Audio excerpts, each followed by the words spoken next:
బాదం అఖిల శ్రీనివాస్ గుప్తా గారికి మద్దతుగా ఇక్కడ ఎన్నికల ప్రచారం చేయడానికి వచ్చినటువంటి కొమరాక గారు మనతో పాటు ఉన్నారు. అసలు మేడం చెప్పండి, మీరు ఇక్కడ ప్రధానంగా దేనికోసం రావడం, ఎవరికి మద్దతుగా ప్రచారం చేయడానికి వచ్చారు మేడం? నేనేం చెప్తానంటే, నేను ఏ పార్టీకి మద్దతు ఇవ్వనికైతే రాలేదు. నేను వచ్చింది శ్రీనివాస్ అఖిల వాళ్ళ వ్యక్తిత్వము, మంచి వ్యక్తులు. ఏ పని అయినా మేము ముందలుండి చేస్తాము. ఎప్పుడు ఏదో ఒక సేవా కార్యక్రమం చేస్తూ ముందలుంటారు కాబట్టి, ప్రజలకు అందుబాటులో ఉండే మనుషులు కాబట్టి వ్యక్తి నచ్చి నేను శ్రీనివాస్కి మన అఖిలకి సపోర్ట్ చేద్దామని వచ్చిన. పద్మమ్మకి ఇదివరకు దాకా చెప్పిన.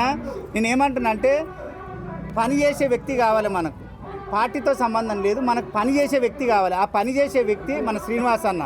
ఎవరింటికో ఏడుకో శ్రీనివాస్ మీకేమైతే అంటే నా కొడుకు, నా తమ్ముడు, నా మనమడు, నా బామ్మర్ది, నా అన్న, నా బావ అన్నారు తప్ప ఒక్కడు కూడా సావుకారి శ్రీనివాసం అనలేరు. నాకు అది బాగా నచ్చింది. అంటే జనాలల్లో నీకున్న మంచి పేరు ఏంది అనేది, ఏ ఇంటికో కులంతో సంబంధం లేకుండా బంధాలే పెట్టి పిలిచారు తప్ప శ్రీనివాస్ని అఖిలని. కానీ వాళ్ళు సావుకారి కోమటోల్లో ఇంకా వేరే ఏ మాట మాట్లాడలే. నువ్వు అక్కడనే విన్నాయినవన్నా.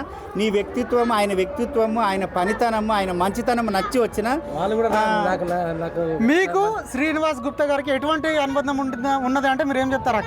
అంటే నేను ఒక 6-7 ఏళ్ళ నుంచి నాకు తెలుసు, చాలా క్లోజు. నేను అప్పటి నుంచే అనుకుంటుంటే, అంటే ఏదన్నా ఇన్ని కార్యక్రమాలు చేస్తాడు కదా, ఏదన్నా 10 ఉంటే ఇంకా బాగా చేస్తాడు కదా అని. ఎప్పుడూ అవకాశం రాలేదు, ఆయన నిలబడలేదు. ఫస్ట్ టైం నిలబడ్డాడు. ఈ పరిగి ప్రజలందరికీ చెప్తున్నా, అన్నకు ఎవరెవరు ఓట్లు, వాళ్ళ వార్డు వరకు ఎన్ని ఓట్లు ఉన్నాయో, ఎవరెవరు ఉన్నారో తప్పకుండా, నేను నా వంతుగా చెప్తున్నా, తప్పకుండా అన్న అనంగానే నేను ఉన్నా అని పనిచేసే వ్యక్తి. గెలిపించుకోండి. గెలిపించుకోకపోతే తర్వాత మీరు చాలా బాధపడతారు. నా మాటగా చెప్తున్నా, 100% మీరు గెలిపించుకుంటారు, గెలుస్తావు, విన్ అవుతావు.